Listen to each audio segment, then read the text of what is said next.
Halo guys, perkenalkan nama saya Dedi Kamadis Budiono dengan NIM 1822390. Dan di sini saya akan menjelaskan mengenai proses sampling dan rekonstruksi sinyal untuk memenuhi kuis 1 pada mata pelajaran sistem multimedia. Pertama-tama kita akan bahas mengenai sampling. Dalam pemrosesan sinyal, pengambilan sampel adalah pengurangan sinyal waktu kontinu menjadi sinyal waktu diskrit. Nah, contoh umum adalah konversi gelombang suara menjadi serangkaian sampel. Sampel adalah nilai sinyal pada suatu titik waktu dan atau ruang. Nah, sebagai contoh pada gambar ini dapat dilihat bahwa garis-garis biru inilah sampel yang akan diambil dengan periode T. Selanjutnya, kita akan bahas mengenai rekonstruksi. Rekonstruksi sinyal adalah proses mengubah sinyal diskrit atau digital kembali menjadi sinyal analog yang mendekati bentuk aslinya sebelum dilakukan sampling. Proses ini sering digunakan di Digital to Analog Conversion (DAC) dan sistem komunikasi untuk memastikan bahwa sinyal yang diterima tetap berkualitas tinggi. Nah, rekonstruksi ini sebenarnya kebalikan dari sampling. Sampling mengubah analog ke digital dan rekonstruksi mengubah digital ke analog. Mari kita bahas lebih lanjut. Nah, bagaimana sih cara kerja sampling pada sistem ADC? Nah, cara kerjanya sampling pada ADC yang pertama adalah dengan menentukan frekuensi sampling. Menurut teori Manning-Questionan, frekuensi sampling atau yang biasa disebut fs harus setidaknya 2 kali lipat dari frekuensi tertinggi sinyal asli atau fmax agar tidak terjadi aliasing, yang dimana berarti periode semakin tinggi periode, maka hasil sampling akan semakin bagus. Yang kedua yaitu mengambil sampel. Nah, pada interval tetap berdasarkan frekuensi sampling, amplitude sinyal analog diukur dan disimpan dalam bentuk diskrit. Nah, dan yang terakhir ada encoding, yaitu mengonversi nilai diskrit ke dalam kode biner yang bisa dibaca oleh sistem. Contoh, yaitu mikrofon, yaitu menangkap suara sebagai sinyal analog, lalu ADC di dalam sound card mengubahnya menjadi data digital. Selanjutnya ada cara kerja rekonstruksi DAC. Nah, gimana cara kerjanya rekonstruksi DAC? Yang pertama ada decoding, yaitu penguraian data digital. Sinyal digital yang terdiri dari angka biner 0 dan 1 diterjemahkan menjadi nilai diskrit dan dapat dikonversi menjadi sinyal analog. Decoding ini kebalikan dari encoding, seperti yang tadi saya bilang. Yang kedua ada rekonstruksi sinyal. Nah, nilai diskrit dari sinyal digital diubah menjadi sinyal analog yang memiliki bentuk mendekati sinyal aslinya, tergantung berapa frekuensinya. Yang ketiga, penyaringan dengan low pass filter. Sinyal yang dihasilkan dilewatkan melalui low pass filter yang menghaluskan bentuk gelombang agar lebih menyerupai sinyal analog yang asli, yang akan kita bahas lebih lanjut. Nah, contoh dari rekonstruksi DAC ini adalah pada audio digital yang bisa kita temukan di MP3, WAV, maupun streaming music. Nah, konversi data digital ke suara dapat diputar oleh speaker karena melalui proses DAC tersebut. Kita akan membahas mengenai penjelasan matematis. Terdapat 3 konsep dasar dalam proses sampling dan rekonstruksi sinyal. Yang pertama adalah teorema Manning-Questionan. Teorema ini menyatakan bahwa Fs harus di atas sama dengan 2 Fmax.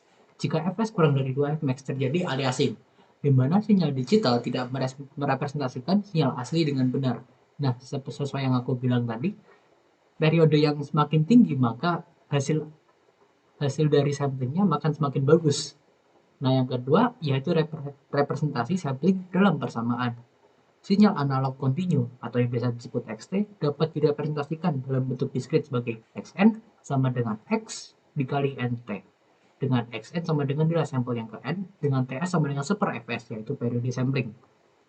Nah, yang terakhir ada rekonstruksi sinyal. Sinyal diskrit dapat direkonstruksi menjadi sinyal analog dengan persamaan seperti itu, dengan fungsi sin C yaitu sin CX sama dengan sin PX per PX. Nah, selanjutnya kita akan menjelaskan mengenai direct delta function.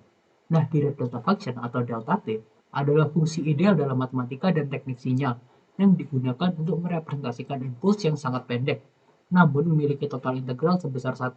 Secara matematis, direct delta didefinisikan sebagai delta T sama dengan T hingga jika T sama dengan 0, ataupun 0 jika T tidak sama dengan 0. Direct delta dapat direpresentasikan sebagai limit dan fungsi yang semakin tajam dan tinggi. Misalnya yaitu limit dari Gaussian function, limit dari fungsi sin C, dan limit dari fungsi kotak. Selanjutnya, kita akan bahas mengenai direct delta dalam domain frekuensi.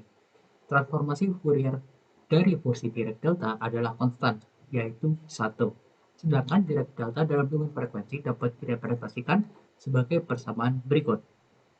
Dalam teori sampling, direct delta digunakan untuk merepresentasikan sampel dari sinyal analog sebagai rangkaian impuls dengan persamaan seperti itu. Di domain frekuensi, ini akan menghasilkan replikasi spektrum sinyal asli di sekitar kelipatan frekuensi sampling, yang menunjukkan pentingnya teori Maniquation dalam mencegah aliasing, seperti yang tadi saya jelaskan. Lalu, kita akan membahas mengenai rekonstruksi dengan low pass filter. Setelah sinyal mengalami proses sampling, kita perlu merekonstruksi sinyal kontinu dari sampel diskritnya. Proses ini dilakukan dengan menggunakan low pass filter atau yang biasa disebut LPF untuk menghilangkan spektrum berulang yang muncul akibat sampling. Nah, spektrum sinyal sampling adalah transformasi Fourier dari sinyal hasil sampling menghasilkan spektrum yang berulang di setiap kelipatan frekuensi sampling Fs. Nah, ada juga kondisi Nyquist. Jika Fs di atas sama dengan 2 Fmax, aliasing tidak terjadi dan sinyal dapat direkonstruksi sempurna dengan low pass filter yang hanya mempertahankan spektrum asli. Di sini ada persamaan yaitu ideal low pass filter atau interpolasi sin C. Nah, karakteristiknya adalah filter breakpoint dengan cutoff Fc sama dengan Fs per 2. Respon impuls berupa fungsi sin C dengan persamaan seperti itu dan rekonstruksi sinyal dengan interpolasi sin C dengan persamaan seperti berikut juga. Nah, tapi ada kelemahan nih. Kelemahannya yaitu non-kasual, yaitu memerlukan sampel di masa depan dan masa lalu. Jadi, basically butuh banyak banget sampel agar rekonstruksi dapat berjalan dengan sangat baik. Dan yang kedua tidak realistik. Fungsi sin C memiliki panjang tak hingga dan sulit diimplementasikan secara baik. Nah, ketidaksempurnaan tadi akan ditutupi dengan filter low pass praktis. Karena ideal LPF tidak dapat diwujudkan secara sempurna, beberapa filter digunakan nih sebagai pendekatan, yaitu yang pertama dari cosine filter. Digunakan dalam komunikasi digital dan memiliki parameter roll-off atau beta untuk mengatur lebar transisi dan mengurangi efek ringing dari interpolasi sin C. Dan yang kedua ada Butterworth filter, yaitu memiliki respon maksimal datar dalam frekuensi yang dilewatkan. Nah, roll-off-nya bertahap, menghasilkan sinyal bakal lebih halus. Selanjutnya ada Chebyshev filter. Roll-off lebih curam dibandingkan Butterworth, menyebabkan ripple pada passband tipe 1 ataupun stopband di tipe 2. Lalu ada Bessel filter, yaitu mempertahankan bentuk gelombang dan fase ideal untuk audio control dan sistem. Roll-off lebih lambat, tetapi dapat meminimalkan distorsi yang dihasilkan. Nah, kita sampai ke titik kesimpulan. Kesimpulannya adalah sampling adalah proses mengambil nilai sinyal pada interval, tetap untuk diubah dalam bentuk digital. Frekuensi sampling harus cukup tinggi agar tidak terjadi aliasing, yaitu kesalahan rekonstruksi. Hasil sampling ini digunakan dalam berbagai aplikasi digital, seperti pemrosesan data audio, komunikasi, dan sistem elektronik. Sudah sampai akhir, terima kasih telah menonton.